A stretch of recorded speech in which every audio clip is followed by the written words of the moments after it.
ধৰণৰ অসুবিধা আছিল যাৰ কাৰণে কাট অফ ৱাল তেওঁলোকে দিব লগা হৈছে যাৰ কাৰণে আনকি ৰাষ্ট্ৰীয় সেউজ ন্যায়াধিকৰণ আৰু উচ্চতম ন্যায়ালয়েও কিছুমান নিৰ্দেশনা দিছে আৰু মন্ত্ৰী স্তৰত হোৱা আলোচনাটো কিছুমান সিদ্ধান্ত হৈছিল যে নতুনকৈ পুনৰ শুনানি হ'ব লাগিব যিবোৰ সেউজ ন্যায়াধিকৰণ বা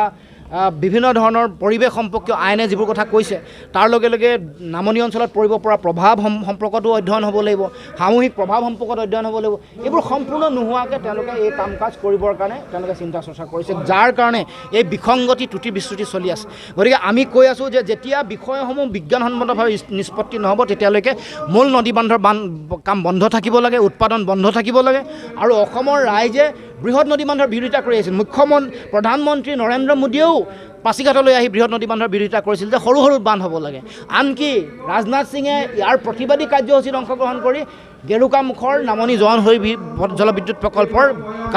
বান্ধৰ বিৰোধিতা কৰিছিল কিন্তু তাৰ পিছত দায়িত্ব পোৱাৰ পিছত চৰকাৰ অহাৰ পাছত তেওঁলোকে ইয়াৰ ইউ টাৰ্ণ দি তেওঁলোকে পুনৰ এতিয়া এইটো খুলিবৰ কাৰণে উঠি পৰি লাগিছে